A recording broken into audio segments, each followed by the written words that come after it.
Straight ahead on Valley News Live at 10, a Minnesota family is speaking out after a memorial for their son was removed. We'll tell you why it's gone and why the family wants it back. Plus, Boeing planes could be back in the sky by the end of this week, despite a terrifying accident on an Alaska Airlines flight earlier this month. And area bar staff learning how to deal with unruly customers, how this could help keep you safe. Valley News Live at 10 starts right now. This is Valley News Live at 10. Thanks for joining us tonight for Valley News Live at 10. I'm Justin Betty. And I'm Stacy Van Dyke. We begin tonight with the weather as we've got a chance for some record-breaking warmth in the forecast. Certainly not what we expect to see at the end of January. For details, we send things over to First Alert Storm Team Chief Meteorologist Russ Thomas. Russ. Yeah, that's right. It's hard to believe. Now, it is going to be a few days before we kind of get to that point, but we have some 40s in our forecast for several straight days. And again, we'll talk more about that. I'll tell you this right now. Today, we've dealt with a lot of fog and low cloud cover across the region. We look at our current temperatures right now. We're 32 in Fargo, 30 Grand Forks, 21 in Devils Lake. Devils Lake kind of stayed in the clear for a while today, but now we're back with some of that fog and cloud cover, low cloud cover out there. And where we have the fog overnight, which will be pretty widespread, we're also going to have the opportunity overnight and tomorrow morning for some slick spots on the roadways. Temperature below that freezing mark, and you get that wet fog there all the way down to the ground. You see our current temperatures in just about everyone. In fact, everyone is at freezing or below. Visibility, especially out west, pretty poor. 1.7 miles Langdon, less than half a mile in Jamestown. We'll have more coming up, including a dense fog warning in just a few minutes. All right, thanks, Russ. Remember, for the latest on the weather, you can always get that VNL weather app. You can download it and have forecasts right at your fingertips. It's free. Just search VNL weather in the App Store today. Moorhead police are looking for information regarding an injured puppy that had to be euthanized after it was left behind their fire station. The police were called to that South Station Sunday for an abandoned dog in a kennel left there overnight. Police say the puppy had severe head trauma and appeared to be in significant distress. The puppy was taken to the pound.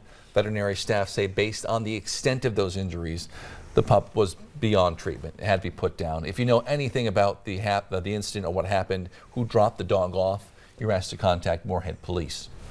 New at 10, a warning for UND students. Don't scan the QR code on a new student parking permit flyer. The flyers were posted in several campus buildings as well as the parking ramp.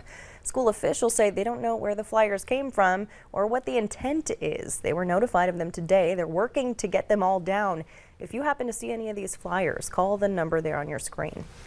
Well, safety is a growing concern in downtown Fargo. Today, the city held 2 de-escalation training sessions at the Civic Center, which they planned after seeing an increase in altercations at or near local bars. One incident that caught the most attention is when a bouncer, you see it here from the old Broadway, punched and then kind of assaulted a customer once he was on the ground outside of the establishment. This happened back in July. As you see, it was caught on camera. Organizers of today's event say some ways to de-escalate situations involve just having an open posture, appearing calm, or trying to redirect the conversation. Over the last several years, right, there's been quite a few incidents involving staff members and hospitality situations where you know, they felt that if they had a little bit more training, something could have maybe been prevented from escalating out of control, or where the police had to get involved. Now, one bar under fire is the Windbreak. Yesterday, Fargo City Commissioners held a special meeting to discuss alleged over-serving issues, saying one woman ended up getting into a car crash after leaving the Windbreak. This was a first-time offense. It comes with a $500 fine for the bar. Now, we do know many of the employees at today's de-escalation training session were Windbreak employees. The Liquor Control Board plans to meet again tomorrow to further discuss the bar's future. For a look at which other local bars participated in today's training, or to read more about this summer's incident at the old Broadway, just click on the links right under this story on your VNL News app. You could download and use it for free. Just search VNL News in the App Store today. A former Fargo Public Schools teacher and athletic trainer has pleaded guilty to sexually assaulting a student. Levi Tandy changed his plea in Cass County Court this morning to guilty. He had originally pleaded not guilty, accused of sexually assaulting a 15-year-old boy who was taking part in a summer sports program. Court documents say the victim went to Tandy to get his hip pain checked out, and that's when the assault happened. The boy showed investigators a recording of it on his phone, saying he didn't know what to do. He was terrified. Tandy will be sentenced at a later date. He resigned from the district in June.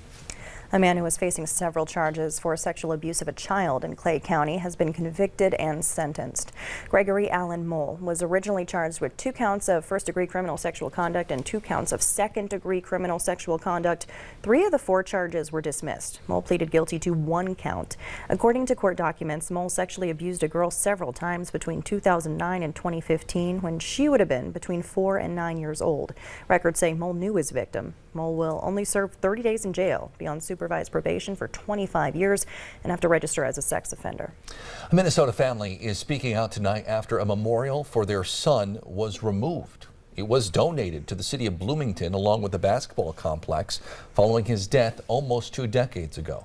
Kirsten Mitchell shows us why it's now gone and why the family wants it back. There's something that's missing that should be here. It's the first time Eric Gusas has taken his kids to Dred Scott Park in Bloomington. So there was a granite memorial 39 inches tall, which is how tall my brother was when he passed away. His brother Kirk died from congenital heart defects in 1996. His death was 2 days after his 6th birthday. His parents, Karen and Robert, raised $25,000 after his death. They donated it to the city to build basketball courts and a monument called Kirk's Hoops. The monument for us not only represented Kirk, but the support of the community. The family eventually moved out of Bloomington, but was back in the area in September. They came to see the memorial. They saw the basketball courts, but the monument was gone. Absolutely shocked. They say the city never told them. Why was this removed? I mean, this was an agreement by the city for this whole memorial. A city spokesperson said the monument was removed during a remodeling project at the basketball courts, adding the city's donation policy no longer allows tombstones in public parks. The policy accepts donations for memorial trees, benches, and other park structures. As a grieving family who's looking at bringing tens of thousands of dollars as a gift to the city to do something good, what reasonable person would think to ask the city for a contract? The city offered them benches to honor Kirk instead, but the family just wants it back. It's the monument's part of the whole memorial, so leave it all intact. When you make a mistake, own it, act on it, and apologize, and then most importantly, do the right thing. In Bloomington, Kirsten Mitchell, WCCO News.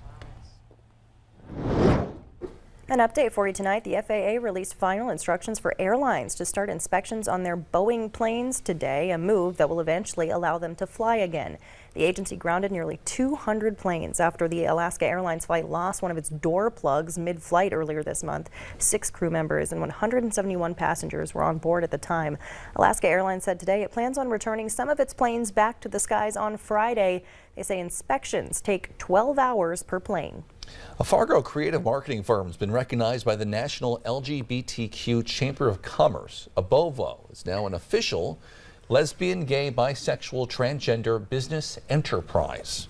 It mostly means the company's leadership identifies as one of those communities, and that hallmark of diversity gives them a chance to push back on some stereotypes about the state.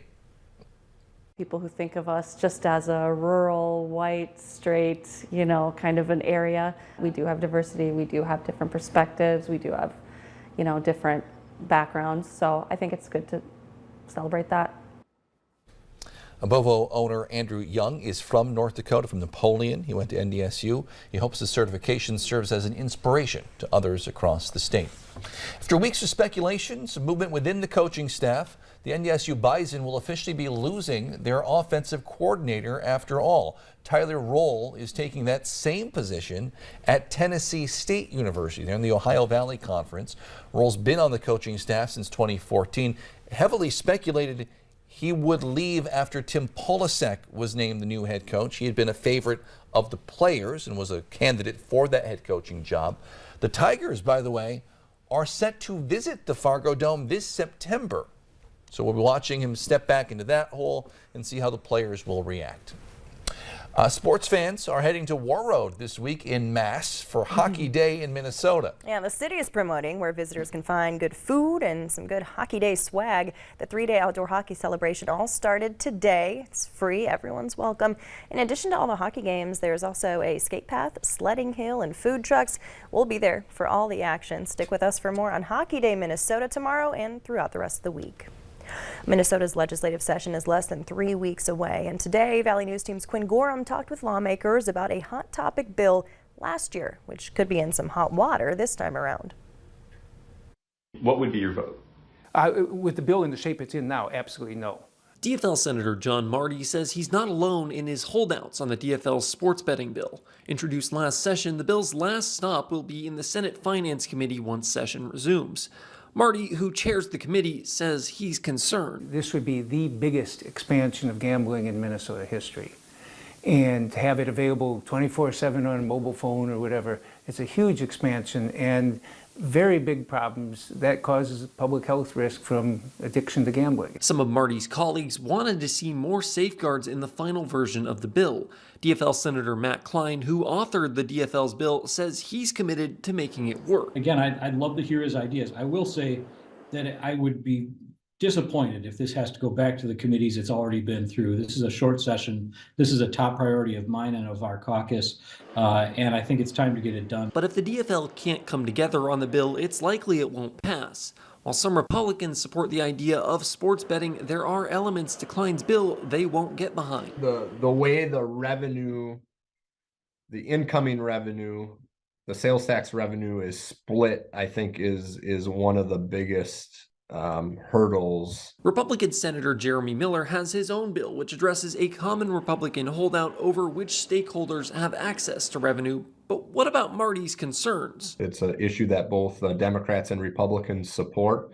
The proposal that I put forward does have resources for problem gambling services. Either way, everyone involved seemed committed to finding compromise on this bill that can get enough support from both parties. In St. Paul, Quinn Gorham, Valley News Live. And if you're wondering why the sports betting bill is back before lawmakers, unfinished bills from last year, like the sports betting bill, carry over into the second year of the lawmaking cycle. Still ahead, see how a member of the West Fargo Police Department is getting some special recognition this week. Heading into the evening and overnight hours, we're going to see a temperature of 31 around midnight, about 30 through 4 a.m. Cloudy conditions, a little fog out there as well. Same story for Grand Forks. Temperatures right around or just a shade under 30 degrees with some fog. I'll have your complete forecast coming up right after the break.